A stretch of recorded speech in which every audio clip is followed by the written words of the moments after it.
Hello, everyone, and welcome to another episode of GDDV 100 Game Theory 1.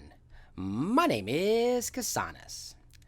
Guys, in this next episode, we're going to be taking a look at a number of different things. We're going to be concentrating on the idea of systems and mechanics, and I think this is going to be a relatively long episode, unfortunately. There's a lot of information that's going into here. And in fact, as I'm making this, I may decide halfway through to break it in half because there's a lot of stuff to put in here. All right, everyone, let's get started. Okay, and moving forward, I first want to take a look at a little review here of what my definition of game is. And we're going to be using this definition to kind of springboard ourselves onto system and mechanics. A game is a system designed with the intent to thrill, in which players, bound by rules, overcome obstacles to achieve a specific result to a stated objective with variable possible outcomes. That's a lot. That's a long, kind of boring sentence, all right? But there's some important stuff in there. Games are systems. Games are interactive. They're open systems. Games are defined by rules, which we talked about already in the last video. And games involve a stated goal and overcoming obstacles that stand in the way of that goal. And all of these move towards the idea that games are systems. When we think about game design, we can really think in terms of system design. So let's take a look at exactly what it means, exactly what system means. And I'm going to get lazy here again, and I'm going to go back to a dictionary definition of... It's really lazy academics, I know. But let's go back to the idea of a dictionary definition of system. Originally, the word system comes from the Greek word systema, and it basically refers to a group of components that are kind of working together to achieve some objective. They have some common goal. So the dictionary definition is, a system is an orderly grouping of interdependent components linked together according to a plan to achieve a specific goal. A set of connected things or parts forming a complex whole in particular.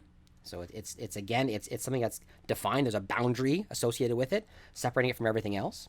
A set of principles or procedures according to which something is done, an organized scheme or method. And again, this is really important. It's every system has a particular goal. It's trying to do something. Every system, whether you're talking about subsystems of a game or the overall game itself, it has an intention. It's been designed for a particular reason. And that's why in my particular definition, I suggest a game is a system that's designed with the intent to thrill. That's its goal, is to cause thrill within the player. So there are 9 characteristics that define every system. These are the 9 characteristics of systems. Components and subsystems, interdependence, boundaries, purpose, environment, interfaces, constraints, inputs, and outputs. And we're going to take a look at what each one of these things mean. And they're pretty self-evident, I think. So a component or subsystem are elements, each with their own requirement or their own goal, that they're still working together to work towards a common goal of the system itself. And these elements can be either physical or abstract in some way. Interdependence means that all of these subsystems are working together towards a common goal. Even though each of these systems, these subsystems themselves have their own goal, they're all working together to end up in the same place, a common goal for the overall system that they're part of. Boundary is a definite demarcation from real world or from everything else within it. Anything within the boundary is part of the system. Everything external is the environment itself. Purpose, and as I've already mentioned this several times, every system has a reason, something it's trying to do, an objective it's trying to get to, some reason that has been built. Environment is everything external. And again, the idea of a boundary and the environment itself can fluctuate, right? If we talk about the idea of game or a game, whether we look at the game as this is a box I've got in my hand and everything I need is inside this box, is one way of looking at it. But you can expand that boundary to include the people, right? The people who are playing the game then can be part of that system as well. So really the boundary of a game, it can fluctuate depending on how you want to look at it, where your inputs are coming from. Interfaces, this brings us to the next one. Interfaces are points along the boundary of the system that allow interaction with the system itself, right? It allows input into that system itself. Constraints, there's absolutely a limit to what a system can do. It's got a particular task, its subsystems define little things that it might be able to do, and they're all working towards this, and that system can't do anything that's outside of the constraints of the subsystems that make it up. right? If you've built yourself a car, let's look at a car as a system, that car cannot fly, right? It has been designed that way. It's designed to drive on the road, but it can't fly, right? So there's constraints in what any system can possibly do. And again, when we look at games, that's absolutely defined by the systems of a game and the mechanics of a game. Input, it's how information enters the system. So any input that's coming into the system. And again, as I've already mentioned, as these boundaries expand, if you expand the boundaries to include the player, that input could be, the environment that the player's sitting in, how hot they are, the chair they're sitting on, etc. If you're talking about just the game itself, it could refer to the idea of a controller allowing you to press a button and send a signal into the game. So input can vary again depending on what you've done with the boundary of your system. Output is the resultant goal, the resultant of whatever it is you've given input to the system, and it processes that input and it spits out something afterwards. Okay? So, looking at all these things, I think it's pretty self-evident that we can look at game design as system design, right? A game fits all of the ideas that we just discussed. All of these ideas within the game, within a system itself, define what a game is. Our game is clearly defined by a rule set.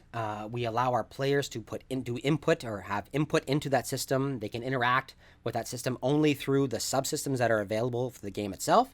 So if you've got yourself a combat system, they can do combat. If you've got yourself a crafting system, they can do crafting. Otherwise, they can't do any of that kind of stuff, right? And again, through my definition, the purpose of any game is the intent to thrill. So it's got an actual intent. Every game has an intent. If we take a look at the idea of the subsystems or the systems that we have in the larger system of game, so a combat system or a crafting system, as I've already mentioned, each of those are, again, working towards that common goal of creating that thrill within the player. But each of those systems themselves are, again, individually defined and have an individual goal that allows us to do something. So, for example, the movement system accepts input based on the underlying mechanics, the constitutive rule set, and updates the game state mathematically, defines a new location of a character, right? So every subsystem itself has something it's trying to do. It's going to take input exactly the same way as the larger system does. It's going to break down that input, and it's in further then going to spit out some kind of output, which will either update the game itself, or if we're talking about the game, it's going to be updating the player with information that the player needs in order to play the game. When we start to talk about the idea of systems within game, and I'm talking about the subsystems here, not the overall game system, but the subsystems. It's important. You can define what systems you may need within your game. When you first start to think about what your game is, you might want to sit down and write down a couple of questions. What do I want to do, and what can I do? And these two questions, as you start to answer them, are going to be able to identify for you the systems that you may require within your game. And remember, keep in mind that these subsystems that you're creating within your game are systems themselves, right? They have themselves a common goal, or a goal that they're trying to create, right? You don't want to have your movement system combined with your crafting system and have everything intermingled, right? You want to make sure that if you're defining your systems, if you're staying organized within your game, you're going to want to have these carefully defined systems, and they kind of work as black boxes, right? Where you're going to be able to input will go in, output will come out, and then it'll work towards the larger goal of the overall game. But each subsystem is going to do something very, very important. So, what do I want to do? What can I do? Are questions you might want to ask yourself. So, as an example, if you answer these questions, I want to walk around. It defines a movement system. You're moving about. I want to fight that guy over there, defines a combat system. I want to be more powerful as I move forward, is a leveling system. I want to make some nifty armor, could be a crafting system. I want to store stuff and transport it around, an inventory system. So just by defining the actions that you want your player to be able to take in your game, you'll come up with these high-level ideas for systems that you're going to need to create. And again, the idea of clearly defining these systems is going to allow you to create a very modular design when you start to build your game, right? You're going to be able to have individual systems that do individual things, each one with a very specific purpose. You're not going to mix and match everything together. Everything is going to have its own purpose. Now, again, the purpose of all of these subsystems is a common goal for your overall game system, right? So they're all kind of interdependent. They're all working together towards a common goal. But by clearly defining subsystems within your game, you're going to have individual sections that you're going to be able to work on. And again, it's going to be independent in some ways, where it takes input, spits out output that's going to be used by the overall system. But each of these systems each of these subsystems are going to be very modular in nature. And you're able to by setting up so that you've got inputs and outputs, the outputs themselves are kind of not dependent on they're dependent on what's happening inside, but they're not going to change as you change your subsystem. You could work on that subsystem. Let's say you could work on your crafting system, make changes to it, and it's not going to change what's happening on the outside or anything else around it, right? It's very modular.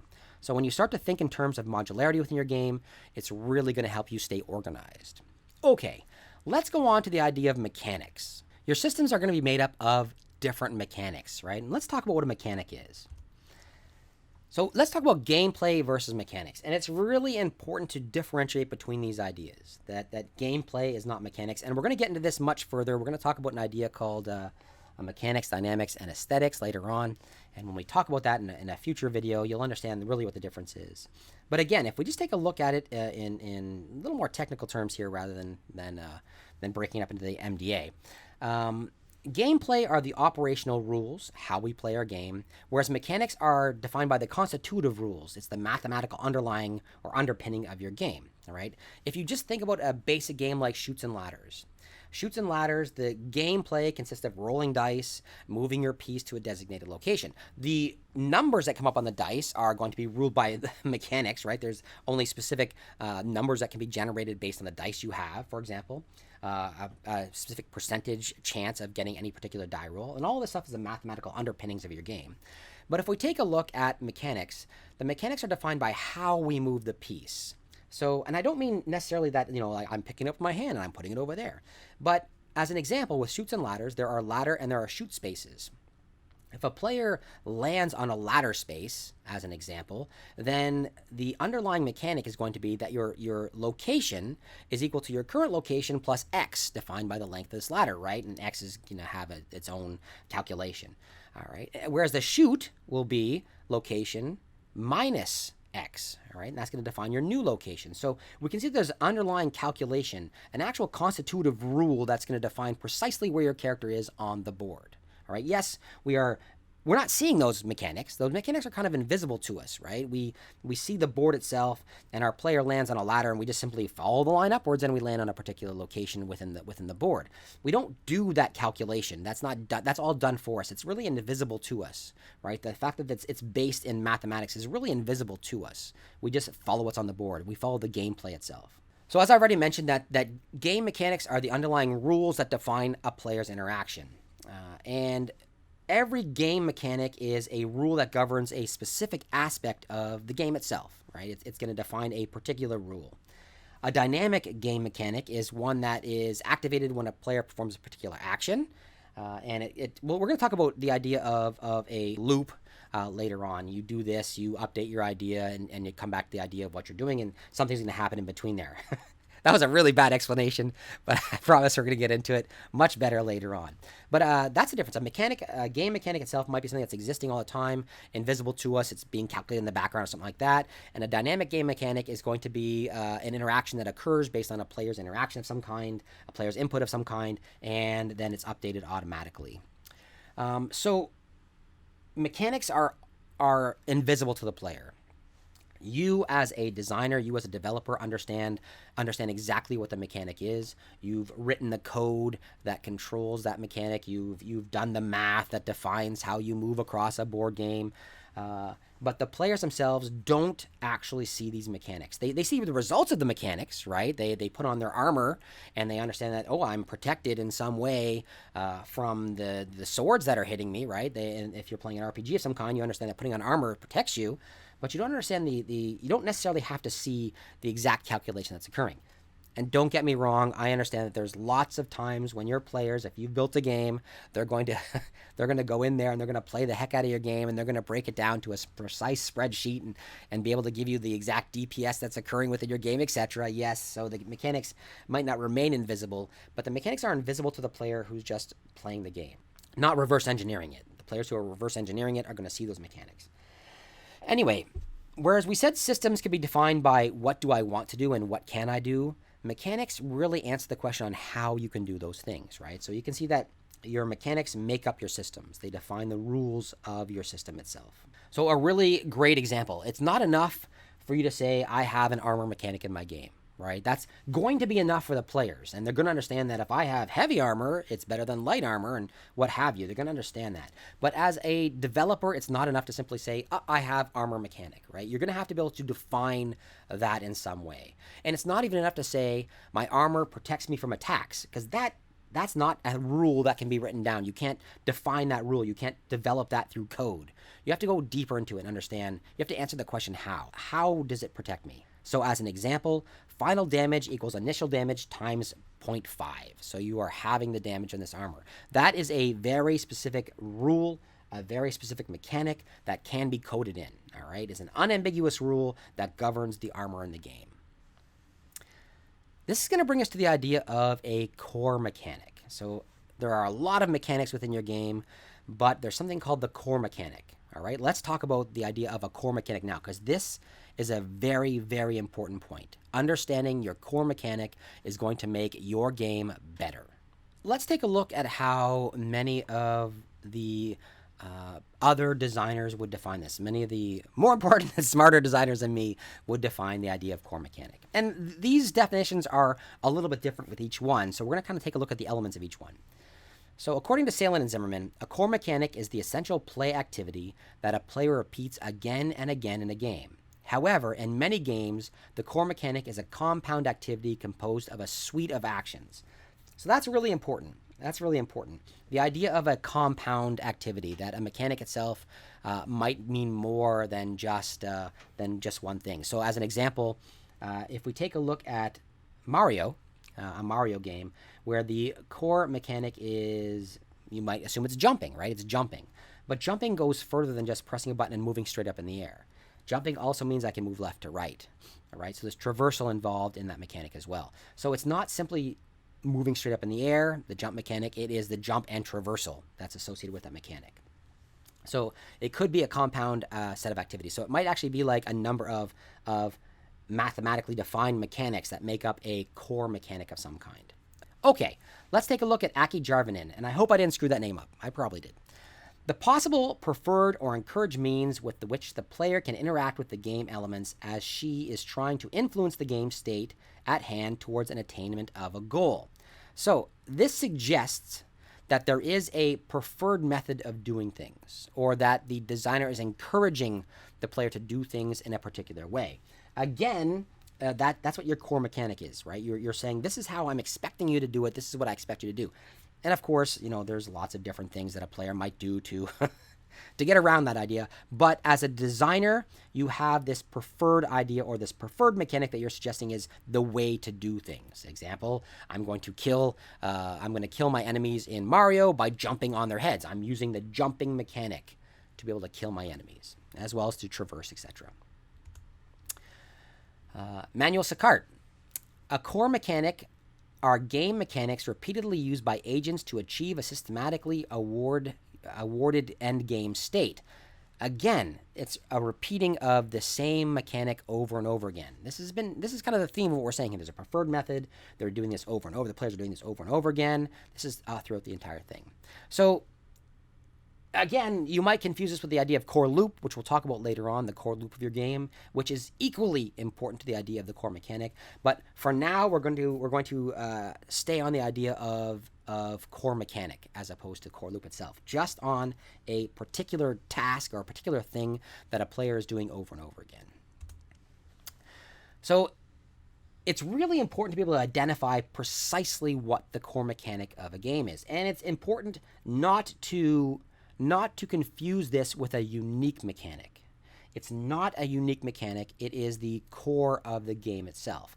And if we take a look here, if we look at Sands of Time, Prince of Persia Sands of Time, and I asked you right now, because I would do this if you were in class, I'd say, what do you think the core mechanic of Prince of Persia is? And a lot of students will often say, oh, it's the ability to rewind time. And that's not the case at all, right? The ability to rewind time is a unique mechanic. It's a hook that the developers are using to make this game interesting, to make it different, to make it unique. But the core mechanic of Sands of Time is really traversal, right? You are moving from point to point, and that's what the core of this game is. The traversal as opposed to rewinding time. Rewinding time is definitely a unique mechanic, but it's not the thing that the player is doing over and over and over again. All right? It's definitely not. It's all about the idea of traversal. So having a core mechanic means that we have additional mechanics as well. We can break this down into the idea of secondary mechanics. And again, there's a number of different definitions that people use towards the idea of secondary mechanics. Sicart said, secondary mechanics ease the player's interaction with the game towards reaching the end state. Secondary mechanics are either available occasionally or require the combination with the primary mechanic in order to be functional. So when we take a look at Prince of Persia: Sands of Time, again, it's about the traversal across the level, and the ability to rewind time and to go back to where you were to try it over again is a secondary mechanic, a very unique secondary mechanic. The secondary mechanics are what's going to make your game unique, right? There's a lot of games that are based in traversal, but adding in these other components, these secondary components, these secondary mechanics, these unique mechanics are going to make your game better and make them different and stand out from other games. It's extremely important. This leads into the idea of hook, and we'll talk about that again in a later video as well. I'd like to explore a designer named Sharmi Kim, and Sharmi Kim talked about the idea of a core mechanic, and there's a very particular way in which Sharmi Kim illustrated the idea of the core mechanic. So let's start off with the idea of Sharmi Kim's definition of core mechanic. Right? A core mechanic in a game will usually be the most purposeful interaction that occurs the most frequently. Another way to determine the core mechanic is if without it, you wouldn't be able to play the game at all. And that's important. All right? That shows you the importance of your core mechanic. That if this mechanic did not exist, you would not have a game. That's basically what Kim is saying. Without this mechanic, no game at all. So Kim has come up with this unique design methodology or analysis tool that really focuses on the idea of identifying your core mechanic within your game. If you understand the core mechanic of your game, the rest of your game can be built on top of that core idea. Everything else within your game is then going to support that core idea. And we talked about this already a little bit when we took a look at Sicart's definition of a secondary mechanic, about how the secondary mechanic is additional mechanics that help move the player towards a specific goal, right? Then that's based on the core mechanic itself. So, again, Kim says a core mechanic is most purposeful interaction, that is most frequently used, and that without it, there is no game whatsoever. So the diagram that Kim uses is this kind of this diagram that's based on the idea of the core mechanic, and everything else is built on top of it. So secondary mechanics support the core mechanics. The progression envelops the entire secondary and core mechanics, and lastly, narrative is what the base of the basis of your game. Core is the core gameplay. Narrative is the lore. And we're going to talk more about this when we talk about design methodologies in a future video. We'll talk about design methodologies and understanding the difference between the specific, like mechanics, and into the generalities, like narrative and context. So, in Sharmi Kim's example, core, secondary, progression, and narrative. Let's take a look at what that means. We've already talked about the core mechanic and its importance. The most frequently used mechanic, and without it, there is no game. And that means everything about your game is based on that idea. Everything about your game should be used towards supporting that core mechanic. If you've done that, if you're supporting that core mechanic through your secondary progression and narrative mechanics, then you'll have a good, strong player-based game, or a good, strong human-based game, right? Where it's about the player themselves and what they're doing over and over and over again. Okay, secondary mechanics. Secondary mechanics are interactions that happen less frequently. They can even be layered out from the more frequently to less frequently. So you may have lots and lots of secondary mechanics, not just one. It's not the secondary mechanic. You might have many, many different mechanics that support the core mechanic within your game, right? After that comes progression. Progression systems form the mechanical envelope of the game, being the source of change within the game system at a holistic level.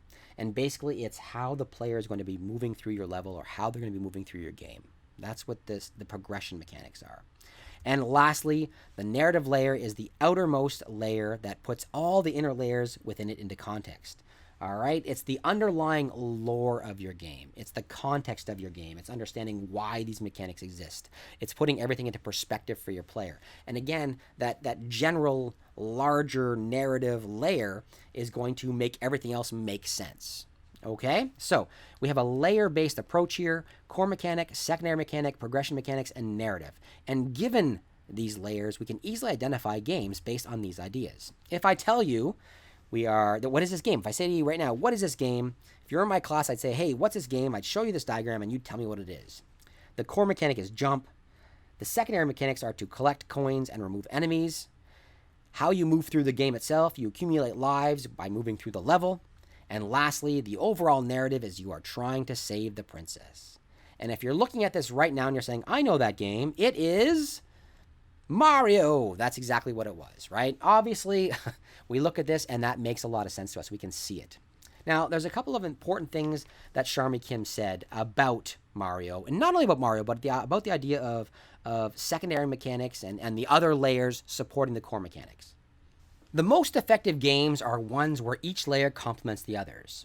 So that's extremely important. It's extremely important that each of these layers must complement the others as well, right? If you've got something that's incongruent in some way, it's not going to make a strong game. It's going to make for a weaker game. You're not supporting your overall core mechanic, as an example. So when we look at Mario itself, consider Mario, you must jump to defeat enemies. You must defeat enemies to clear levels, which provides a clear progression sequence.